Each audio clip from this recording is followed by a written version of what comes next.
We are woodworking without a shop using only basic tools to make a gorgeous floor standing shelving unit. And this fine woodworking project on a budget is brought to us by Squarespace. Just picked up some plywood from Toledo Plywood. If you don't have a truck, you can have them cut it down into smaller pieces. So this was a 4x8 sheet of walnut. Also picked up some edge banding and some stuff to make some drawers. This is gonna be easy and fun and accessible. Here we go. This is one of those projects where you can cut all the pieces at the very beginning. So we're gonna get all the cuts out of the way. Everything is 11.5 inches wide. This is gonna make this really easy. Modern electronics have taken over our living room and we need a place to hide a modem, router, Google Home, Philips Hue, and backup storage drive. So now I gotta do some cross cuts on here, and the crappy little miter gauge that came with this saw is not gonna do it. I thought, oh, I could pull out one of the big boys and use that for this, but it's too wobbly out here. So we need to quickly make a sled. This is one of those things you're gonna run into woodworking without a shop. This is ridiculous. It feels like, this feels like if I bought a Barbie house and it came with a table saw, it would come with this miter gauge right here. I'm a Barbie girl.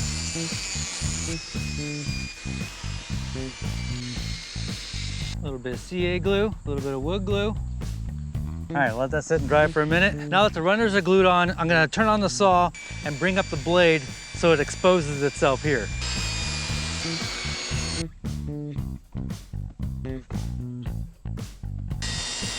More glue. I'm gonna let that sit for a second.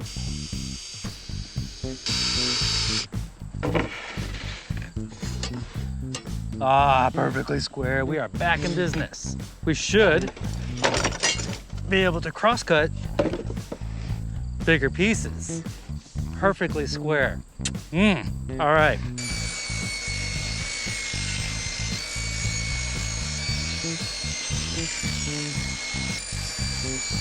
So now we're cutting some edge banding that we're going to iron on. Cover up those nasty plywood edges. I'm trying something different today. Normally, I'm all about proportions and balance and visual weight. This thing is going against everything that I know about design. We're going against visual weights, we're going against proportions, and that's on purpose because I'm trying to get myself to think outside the box a little bit more. So this is gonna look a little weird when we're done. So now we gotta figure out how to attach these two guys with a 1-inch offset on both sides. And then clamp that down. I didn't want any squeeze out. And look at all that squeeze out I got. So I'm gonna flip this upside down, drill in from underneath, and then add a dowel.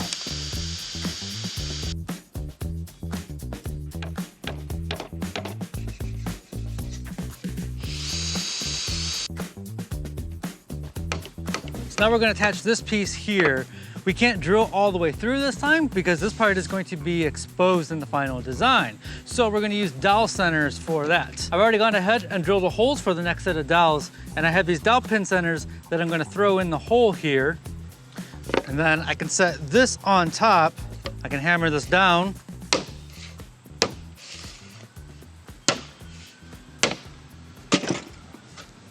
Tells me right where to drill my holes. Somebody's mowing their lawn while I'm trying to make a video. If everything went as planned, this should pop right in.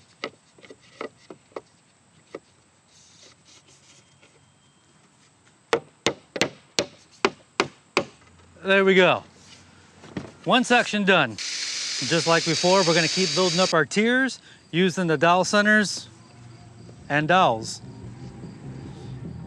Motorcycle blasting music.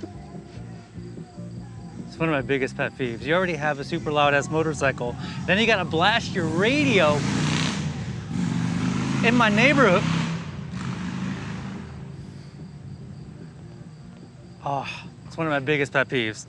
No joke. I used to be a motorcycle driver. I have my motorcycle license. I get the whole motorcycle culture. What I don't get is being rude in a quiet neighborhood with your loud ass motorcycle and your loud ass Leonard Skinner playing.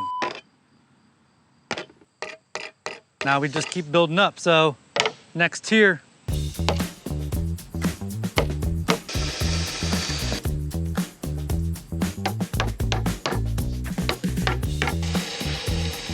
Now we're adding these cute little shelves on the top, and we'll be done with the carcass. Dowel joinery isn't my favorite joinery in the world, but it's simple and it gets the job done. So now that we got the carcass all done, weird word, no, I'll never get used to that. But now that we got the carcass all done, we're gonna make a drawer right here. I know you're thinking this looks a little weird. It's meant to look weird, and it's gonna get even weirder. Hold on. So we're gonna make a little drawer right here. It's widely known, I don't like making drawers. Today I cheated. We found these drawer, what would you call this? Drawer pieces? Drawer sides that they already got the groove in there. They already got a nice round over on there. All we gotta do is chop them up and glue them together. I spilled my coffee on me. I gotta go change my shirt. I'll be right back.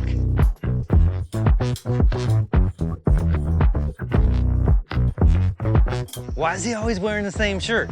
What's up with that? He used to always wear red. Now he wears blue. What's up with that? What does that mean? Who knows?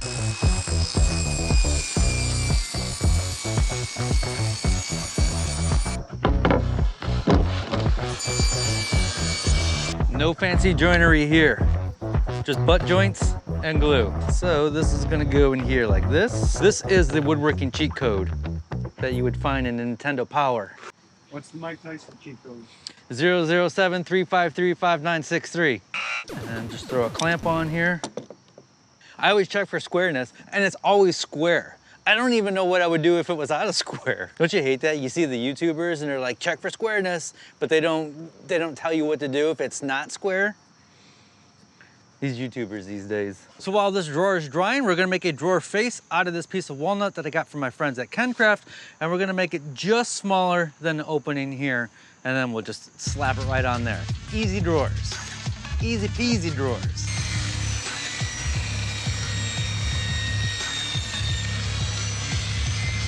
Oh, you know what?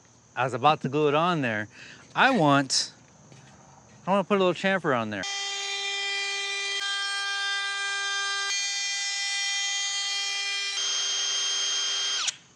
It shuts off so fast. It's such a valuable safety feature in a router. Anyway, I got a little chamfer bit in there. Just put a little chamfer on there. Chamfers are for closers. Coffee's for closers only. This is where my modem and my backup drive is going to go. I don't want this to be a drawer, but I do want those things to be hidden. So we're gonna make a removable panel that will also allow airflow so things don't overheat in there. And once again, we're gonna use some of this beautiful walnut from KenCraft. You guys have been asking for this for a long time. This is a new series where we woodwork without a shop using only basic tools. I think I'm going to call this series Woodworking in Awkward Places. We're gonna go woodwork in parks and parking lots and just random places. Maybe we'll get kicked out. Maybe we'll develop a crowd as we're doing things. Who knows? It's going to get crazy. So if you're new here, you're gonna wanna subscribe. Hit that like button if you like the idea of me woodworking more with basic tools and without a shop. That's gonna go in there just like that, except it's not gonna do that thing. So,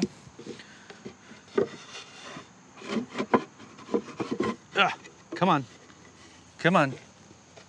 Ah!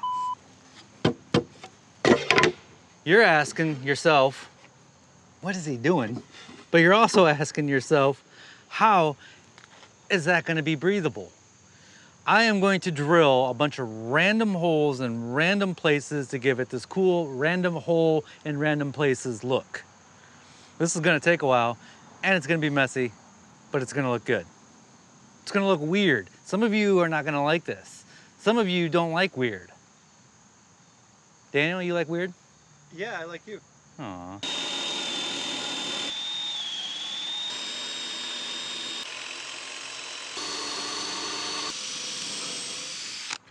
Whew. You think it's gonna be enough ventilation? Dude, that is sick. Yeah. That's awesome. If you don't have a drill, use your CNC. I found the most beautiful fabric that I had in my collection, which Daniel told me that he absolutely loves. And we're gonna cut this a little oversized here. So now we're just stretching this out. No idea if this is gonna work, but rule 4, everything is an experiment. I'm gonna dip this in here.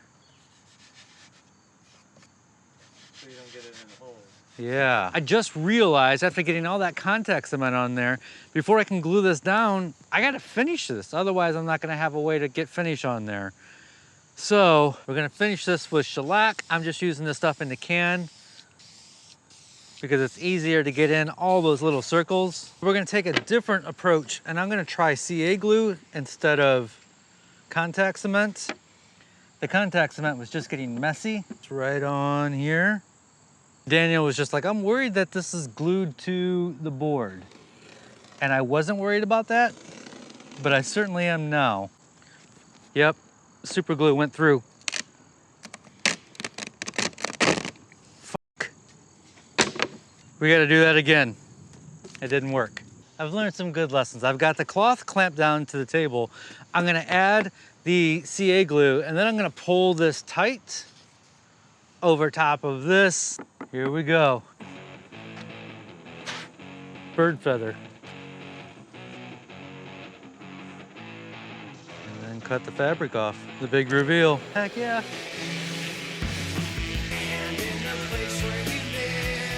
These two pieces are gonna get glued on the side right there. So this guy has a little place to Velcro too. And we're just gonna use CA glue so we don't have to wait for the next step. Someday I'll have official plans for this project, but for now, I'll just have basic measurements available to my Patreon members. Looks like a little bird's nest. So I am going to drill 4 holes in here, and this is gonna be the pole to get the door open. I think this is gonna look cool. Next, I'm going to scroll saw these little discs, glue some fabric on there, and then place them in the finger holes for this door, and I think it's gonna look so good. While adding the finishing touches to this cabinet, I'd like to tell you about today's sponsor, and that is Squarespace. I've been using Squarespace for over 10 years now, way before they were a sponsor. Squarespace is an all-in-one platform to host your website, your domain name. I even use them for my email blast services. It is absolutely fantastic. It's super easy to use. They have this thing called the Fluid Engine. You don't need to know what the Fluid Engine is, except that it makes your website look good on mobile, tablet, and the desktop. And your website reformats itself to look good on mobile, tablet, or desktop. How cool is that? With Squarespace, you could have a password-protected members-only section of your website. If you wanted to, you can sell both physical and digital items, which is what I do. They have a new feature called the Asset Library, which makes my life so much easier. I can host all my images and logos up on Squarespace, things that I reuse constantly throughout my website, and it's just all right there, nice and handy for me to use. Squarespace makes my life and my business so much easier to run. And you don't even have to have a business. If you're like me, you're a maker, a crafter, a woodworker, an artist, maybe you want to show off your work, maybe you want to sell some of your pieces, you could do that with Squarespace. Visit squarespace.com, and when you're ready to launch, visit squarespace.com/makesomething for 10% off your first purchase of a website or domain. Let's get this cabinet back in the house. Let me show you how good this looks. This looks so good in our living room. It reduced a lot of clutter and hided a bunch of electronics that we don't need to see. I didn't originally plan on doing this, but I made another cover for this little cubby hole right here to hide the power strip.